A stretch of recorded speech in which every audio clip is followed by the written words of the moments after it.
Hey, I'm Anthony. And I'm Zenobia. And you are one-on-one with the Jacksons.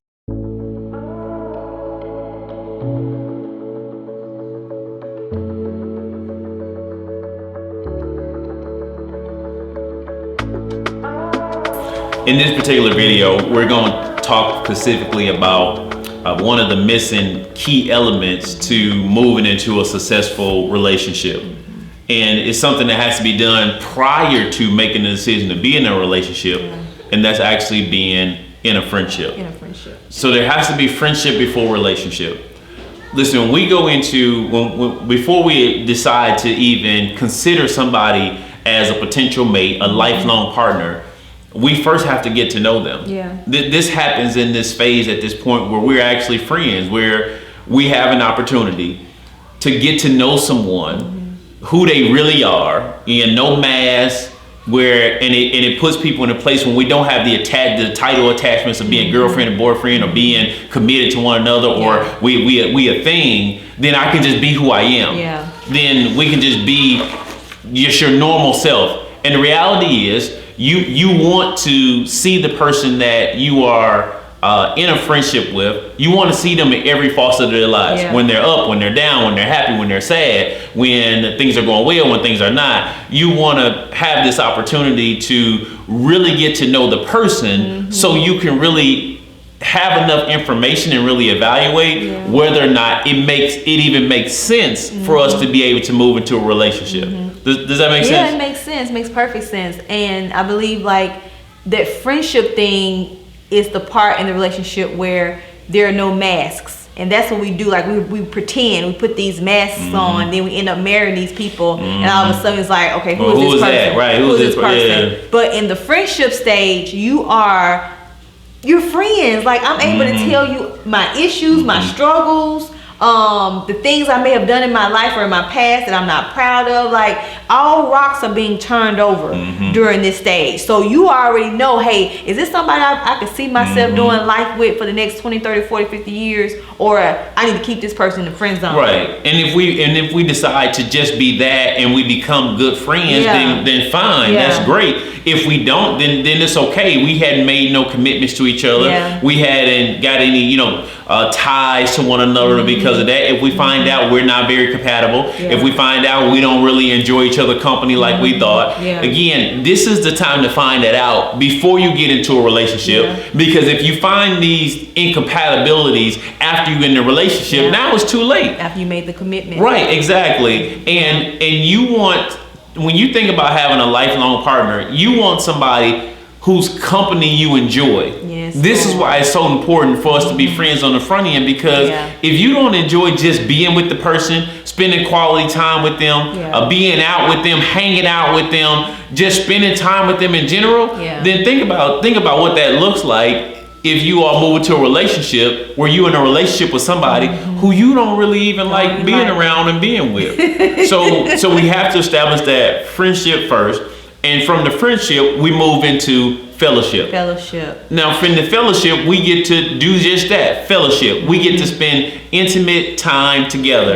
In other words, this is where I begin to, you meet my family, I meet your family. Like again, you need to understand who your in-laws gonna be on the front end. Like whether or not you can put up with that. Can you put up with their mama, their daddy, their sisters, their brothers, like they lifestyle. It'll give you some insights into their upbringing and what type of family they were raised in, and what type of value system do they have, what they think about money, what they think about children, what they think about, life in general, right? Their morals, their values, and that sort of thing. All of those things are extremely important.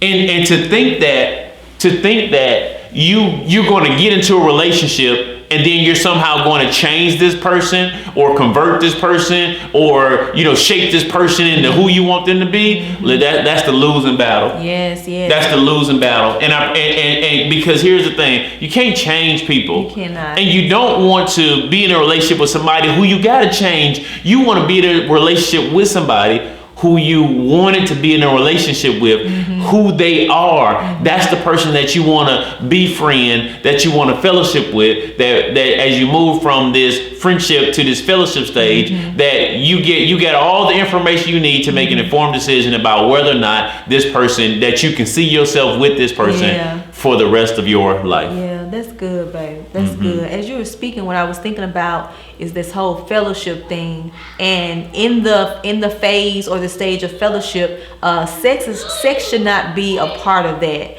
Because when you become intimate or sexually with someone, I'm not going to even say intimate, when you become sexually active with someone that you started off with friends, now the sex is there, your vision becomes blurry.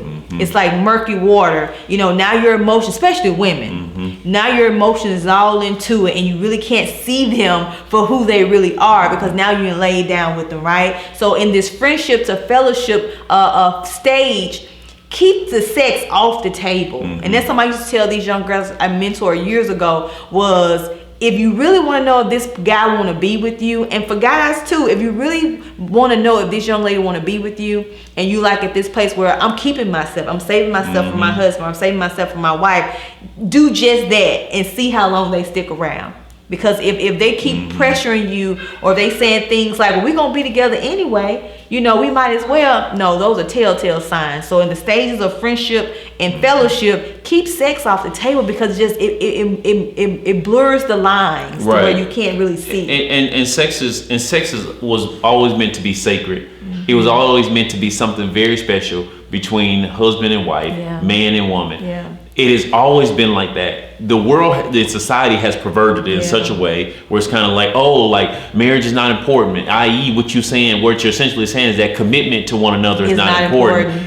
However, that's what everybody wants. Yeah. Like you're not walking around saying, I want somebody who's not committed to me. Yeah. Nobody says that. Yeah. So people are like, I won't commit. They lie. Right, exactly. So it's kind of like people are saying, hey, I want commitment, but then I don't want to be committed. Yeah. Or again, we're going about it the whole wrong way, and that's what essentially marriage is. Marriage is saying, I'm committing to you for the rest of my life.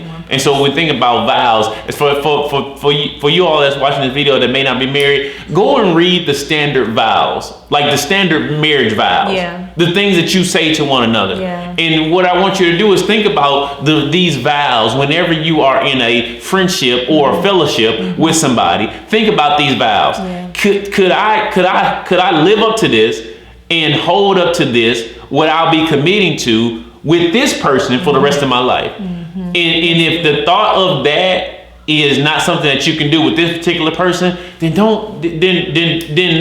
friendship is fine. You can continue to all be friends, but you definitely do not want to go into a relationship with someone who you cannot say essentially yes to all the things that would normally be a part of what you would be committed to in a God-filled marriage. Yes. And then the third thing is faithfulness. So after we've been friends, there's this period of friendship, and then this period of fellowship, and then there is a period where we make a conscious decision like, yes, I can see myself with this person for the rest of my life, and then we can move into faithfulness. Yeah. So in this phase of faithfulness, this is where we are committing to one another, and notice the word faithful. If I'm being faithful to this person, that I have decided that, again, I'm taking everybody else is out of my preview, because, again, right now I'm focusing solely on this one person, and this is the person I'm committed to spend the rest of my life with. Yeah. But it has to be done in the right way, in the correct order, or you'll find yourself either one of two things: either you have so many different people that you've been with, still trying to find the right person, or you end up with somebody who you're not compatible with. Y'all not even friends. Y'all barely even like each other. Yeah. You have an arrangement because we've either had kids or we've taken on debt together and that sort of thing, and now it becomes more of a partnership because I need your income, you need mine, that sort of thing. Listen, that's not the type of relationship you want to be in. So you rather go through this process and take your time and and go through these phases of friendship and fellowship, because it'll be worth a lifelong of faithfulness, opposed to, again, bouncing from one relationship to another relationship to another relationship or another relationship. And then there's this level of frustration that sets in where people start saying, ain't no good women out there, ain't no good men out there, everybody all love it all the same, and things of that nature. And so again, but we can avoid much of that if we would pump our brakes, slow down, take our time, and stop trying to be in a relationship and focus more on embracing a friendship and then see if that friendship progresses into a actual relationship. Amen. That's good, baby. Okay, you can go to our website. There is a link in the description at the bottom.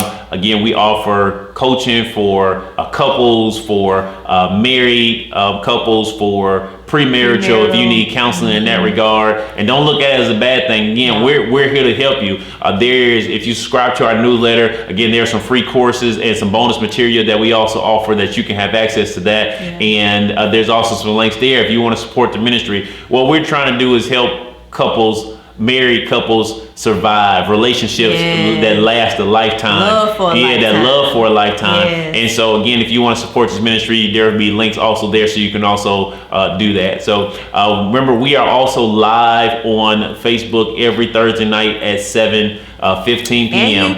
If you have Facebook and YouTube, if you have questions that you want answered in real time, every Thursday night, 7:15, Facebook and YouTube. You can come back and bring your questions, and we will be happy to answer those. So until we see each other or meet again, or until you watch the next video, we love you guys. We love you. God bless you, and we'll talk to you soon.